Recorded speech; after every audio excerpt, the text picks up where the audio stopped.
fresh from the wintry woods of the Hudson Valley with Olenska, where he largely broached the precipice of declaring his love to her and essentially throwing away his established life to be with her. He had pulled back from that at the last minute with a fortuitous entry by Beaufort. Chapter 16 finds Newland Archer in the beachy enclave of St. Augustine, Florida, where he runs to reunite with May. Somewhat of a panic, almost, you could say. He's freaked out a little bit, I think you can say, by just how close he comes to Olenska and the danger there. And so he zips down to Florida to try and get her to move up the wedding date. Little anxious, little freakish. But think about this. We go from New York, upstate, back to New York, now zipping off down to Florida. It's a lot of movement. The first half of the book is pretty much all within the cozy environs of Washington Square. There's not much going on, but suddenly we're getting yanked all over the place. The story is wrenching from place to place, and in this case, climate to climate. There's an awful lot going on. But this is significant in the way that it is telegraphing a kind of unsettled nature in Newland. The comfort and the established environment that he is so accustomed to, and that readers have grown accustomed to with him, is in turmoil, is unsettled. And this is telegraphing to readers in a very subtle way. Archer goes down there to get her to change her mind about the wedding, and it is a completely different scene, imaginatively, than he finds up in the Hudson Valley. There's no snow in Florida, and it's a lovely little semi-tropical enclave. But the same social rules apply, and May is very resistant to cracking out of them. So their talk together is a little strained. At first they can't even really go back to her house to talk in private. They have to stroll around in public until an appropriate time for them to be alone. And even that, it becomes a little bit of a farce where he just realizes that he's not necessarily getting anywhere with her, that she is too bound by her social rules, that what her parents say goes. She is in Florida entirely at her parents' request. She's an adult woman, theoretically, of sorts, but her mommy and daddy tell her, well,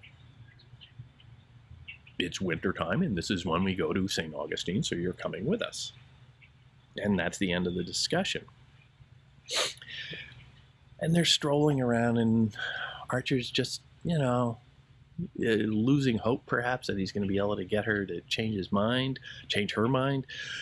And at one point, he even says, he's enjoying time with her and just wants to, enjoy being with her, I think, on one level. But also, he seems to be dwelling on everything they say is so unsubstantiated, so silly. So much of their life is performative. He says, "Tell me what you do all day," he said, crossing his arms under his tilted back head and pushing his hat forward to screen the sun dazzle. To let her talk about familiar and simple things was the easiest way of carrying on his own independent train of thought, and he sat listening to her simple chronicle of swimming, sailing, and riding, varied by an occasional dance at the primitive inn when a man of war came in. A few pleasant people from Philadelphia and Baltimore were picnicking at the inn, and the Selfridge Marys had come down for 3 weeks because Kate Mary had had bronchitis. They were planning to lay out a lawn tennis court on the sands, but no one but Kate and May had rackets, and most of the people had not even heard of the game. More trivialities of society life. It's just empty. It's hollow.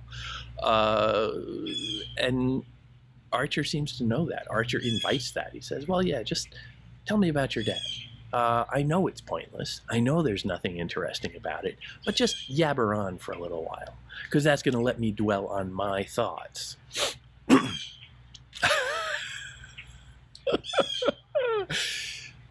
It provides him that opportunity and reminds the reader of the difference and his growing awareness of the difference between the exterior and interior lives, between the behavior of performing in public for other people to observe the trivialities of life, and the internal desire that he dwells upon and that he is searching for a way to satisfy. And all of this exterior stuff is just coming up so empty for him. But he comes back to his case again and again. He presses May to marry soon. He's looking to cauterize the temptation he feels, drawing him towards Olenska. She just May just isn't going for it, though. Archer finds a new venue. He decides that, well, okay, the May isn't going to do anything without her mother. Her mother is the real power broker in this family. So he needs to make his case to May's mother. They discuss the possibilities of that, and again, not a lot of movement, but they have an interesting discussion on the difference between America and Europe, the cultural little sensibilities that are going on there. Now, this is a class, the upper class, that is very close to Europe, and yet has a bit of a chip on its shoulder because they know that they are not European, and that sense of the rustic United States, the backwater that is North America at this point in history, that is very palpable here. You can see them saying, well, okay, we are practically European. All polite people go and have extended European vacations.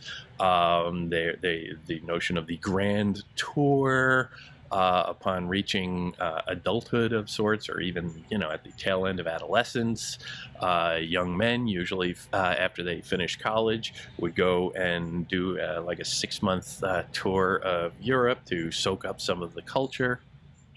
Young ladies, usually in the company of an older family member, would do the same of sorts and hit all of the capitals to tour museums and see stuff and go to the theater and do all the high cultural things that Europeans enjoy regularly, supposedly, very wealthy ones at least. And here there is a little bit of a split between, of course, this is supposed to be 1870s, and Wharton is writing this in the 1920s. And that is a huge difference in America's standing in the world. So there's a little bit of an irony there. By 1920, America had pretty much just swung the First World War to victory for the Allies, and had emerged on the world stage as the primary power source, the great superpower, if you will, at the time. And but that was not the case in the 1870s, when we were still just sort of picking ourselves up out of our own civil war, and we were so far behind Europe. So excuse me, there is that dynamic going on here, but there's so much more.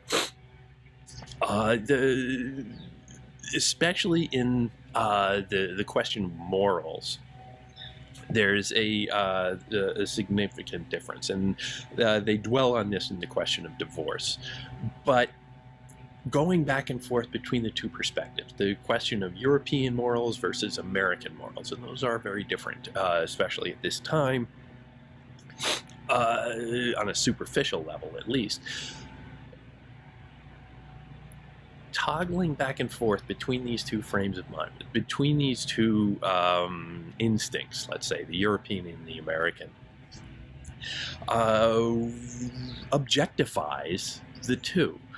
You get this contrast, you get this one thing and then the other, the opposing views, the debate, and you can see Archer caught in the middle of that. He's kind of European as Americans go, but he's a little too American as Europeans go, and he's not sure where to go with that. Remember, Olenska is largely a Europeanized, is the term that they use for her in the book, a Europeanized person. So he feels this draw towards her. And there is that context to her that he is drawn to. But you can see him also stuck with, okay, the American way, the American morals, the American perspective, so personified in May as his identity as an American, with all of her small-mindedness, quite frankly, and all of her youth, is very American, and he is stuck between the two of them, very literally. So you get this kind of empathy drawn from that. You understand that he is being torn between these two opposites, and he is kind of a man without a country right there. But for the reader, seeing Archer continually suspended between these polarities, you empathize with him, but you also start to sympathize with him, because that sense of being without a home, without a foundation, unmoored, very literally, is compelling, and we can feel it ourselves. Not necessarily because we are part European and part American, we don't know where to fit within that spectrum, but because the modern condition of modernism that Wharton is pushing towards deals in that space, in that liminal space between certainties, where you're never quite sure what to believe, where everything seems confusing and opposed. And that suspension of opposites, that abutment of opposites, the clash of opposites, in this case, Europe and America, just like Florida and upstate New York in the winter, that constant battling back and forth, the toggling, the crashing back and forth, that creates a kind of not only punchiness in the readers, and, I don't know where I am anymore, but it creates meaning out of the conflict. This is modernism. This is the ability to create a sensibility of uncertainty and create that essence of the modern world being a place of instability, where we have to create our own morality. We have to create our own reality. This all has particular resonance in this discussion of public morality that Archer has with May's mother, and it's demonstrated, I think, most clearly in their discussion of divorce, the relative divorce laws that are going on in the United States and in Europe, and in the United States, it's a little bit more restrictive, notwithstanding the fact that the Catholic Church is kind of anti-divorce at the time, and has such a grip on so many cultures, like at the time France and Spain and Italy, but England here particularly is a little bit looser. So there is a different consideration of divorce. And remember, divorce was largely an issue behind the Protestant Reformation in terms of the Church of England with Henry VIII. So there's all of this history going on there. But on this question, it's interesting to trace out how these two characters, Newland and May's mom, deal with and debate this one particular issue. Her mom says, "I'm afraid Ellen's ideas are not at all like ours. She was barely 18 when Medora Manson took her back to Europe. You remember the excitement when she appeared in black at her coming out ball? Another of Medora's fads. Really, this time it was almost prophetic.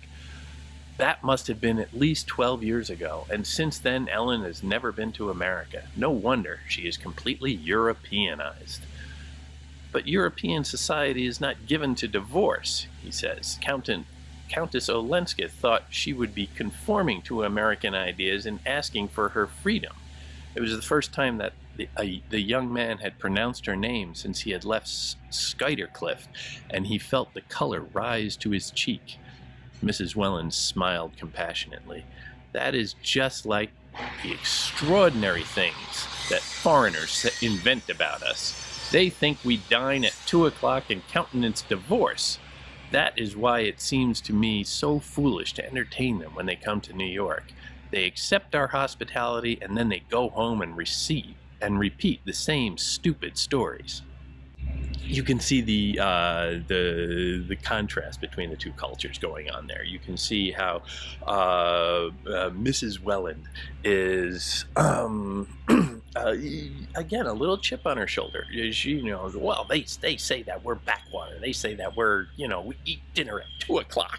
How bizarre! How crazy! And they resent that they are looked down upon, perhaps, in her mind, by the Europeans. Perhaps they are, but she feels this little chip on her shoulder. Like, I have a lot of money. I am perfectly well cultured. I am, I should not be looked down upon by anybody. That's her perspective. But you can see how this is shaping up. And again, that alignment of Olenska with Europe as opposed to the Wellands, who are so very American. There is an awful lot going on there. We're told about we're reminded about her black dress and the coming out ball. All right, fine. But the debate is going on about these two different perspectives, these two different understandings of morality. The idea that divorce is, about the utility of divorce. And Mrs. Welland is coming down on the side that they absolutely, the Americans, and Olenska in particular, should not divorce. And Newland Archer, citing the tradition of Henry VIII, is saying that, well, no, divorce is a significant part of what it means to be America. We came here to the North American continent in search of a kind of religious liberty, and divorce is part of that. It's a curious cultural conflict again. Sorry about the alliteration. He has no success in changing the mother's mind. Archer turns to May and another appeal to marry early, and he says, okay, we can go and tour Europe in the spring. We'll get married, let's say, right at the end of Lent. Again, a curious alignment of the church and their plans. Little, okay, you can go there. May said no. She pushes back, and she asks if he is having any doubts about marrying her. And she particularly suggests that, well, is there somebody else? And of course, everybody's, a little stiff on that. Everybody's going to be a little bit concerned. Sorry about the noise. But you can see how they are, how the characters in there are suddenly very fraught, and the situation, the readers understand something that May does not. This is dramatic irony. We immediately start to say, "Oh my God, she knows." It turns out she does not know. She is imagining some residual feelings for another woman, a married woman with whom Newland had an affair of sorts before he and May started to court. This colors his character a little bit. It's like, oh, an affair with a married woman. Let's see. That's dicey. And it has all of these resonances which are just so heavy and left largely unexplored in the text, in the book. We're not really, the narrator doesn't kick in and say, and Newland started to speculate on the hypocrisy of this or whatever. Wharton trusts that we as readers know the context, and it is unspoken, like so much of Archer's world. Archer scoffs at the imagined love, saying, I don't really care about that woman at all. And yet he is overwhelmed by the authenticity of May's passion in this moment. She is significantly worked up about this. And he feels like it's the first time that they're having an honest conversation, actually. She is filled with a kind of vibrancy. Now she is hinting at things. She is speaking in that sort of polite sense, but there is subtext to what she is saying. And he is surprised by this, because normally she's just sort of a blank slate. She's not that interesting. But suddenly he's getting a hint that, well, okay, there is something going on in there. It's not necessarily something that's going to make him comfortable, but there is an interior to May's life. And he finds that kind of exciting. And he likes that she is getting a little worked up. He likes that she has this fire in her, this passion. She is saying that, well, if you love her, then you can go and, go be with her or something like that. And there's conflict in what she is saying, and there is passion in what she is saying. And this is what he has been starving for, because everything she says is always so bland and bloodless. So to see this side of her is very stimulating to her. The irrationality that she is expressing knocks him on his heels. For a moment, he could not speak. Then he said, "There is no pledge, no obligation whatever of the kind you think. Such cases don't always present themselves quite as simply as, but that's no matter. I love your generosity because I feel as you do about those things. I feel that each case must be judged individually on its own merits, irrespective of stupid conventionalities. I mean, each woman's right to her liberty." He pulled himself up, startled by the turn his thoughts had taken, and went on, looking at her with a smile. "Since you understand so many things, dearest, can't you go a little farther and understand the uselessness of our submitting to another form of the same foolish conventionalities? If there's no one and nothing between us, isn't that an argument for marrying quickly rather than more delay?" Note the halting language there. The topic of divorce, the disdain for conventionalities, the callback to each woman's right to her liberty. How's that holding up?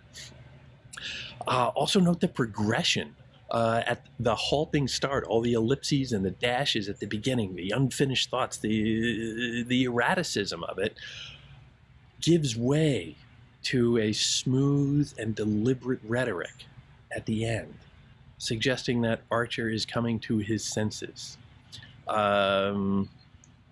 His denial calms her, but that's not what he wants necessarily. Her calming disappoints. She flushed with joy and lifted her face to his. As he bent to it, he saw that her eyes were full of happy tears, but in another moment she seemed to have descended from her womanly eminence to helpless and timorous girlhood. And he understood that her courage and initiative were all for others, and that she had none for herself. It was evident that the effort of speaking had been much greater than her studied composure betrayed, and that at his first word of reassurance she had dropped back into the usual, as a too adventurous child takes refuge in its mother's arms. She slips back into her childishness again, which is what he finds so uninspiring, so uninteresting. He wants the vibrancy. He wants the woman that he saw as she was getting worked up. He doesn't want the simplicity. He doesn't want the superficiality, the childishness of her. May is a classic young girl, an innocent. Ellen Olenska, is the woman of experience. There is something exotic about that. There's something undeniably sexual about that. But it is a perception of depth that is intriguing Archer, and that he just doesn't get from May. And again, he is suspended between the two of them, like the suspension between America and between America and Europe, between Florida and the Hudson Valley, between summer and winter.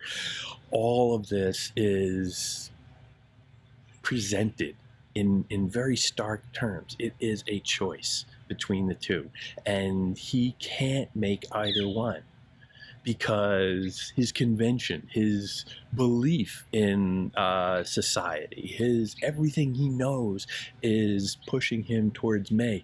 But his heart, the heart that resounds to something of more substance, that demands a considerable depth, is tugging him towards Olenska relentlessly. And you can see, okay, you can go biographical in this and say that, well, Wharton is writing this when she is a woman of like 50 years old or so. And so her sensibility is going to be a little bit with perhaps the woman of experience. Wharton was had some miles on her, let's say, turmoil in her own personal life and married life by the time she was writing this. So she is perhaps putting these two opposites up there with a little bit of a thumb on the scale for judgment, but still it is unfair because he can't pursue Olenska. He knows it on so many levels. He wants to, but the cruelty of it is that he knows that what he wants deep down is impossible. The ideal he wants is impossible to achieve. But knowing about the ideal is torture. Because before Olenska came in, before he understood that there was that possibility of inspiration, before that, he was fine with May. Like, okay, yeah, I'm going to have a nice little conventional life. I'm going to lead a nice, quiet, respectable society life. And that's all I need. But once you crack that open, once you see the possibilities, once you unshackle yourself from social conventions, the conventions of realism, let's say, the freedom is intoxicating. It's terrifying, but it's intoxicating.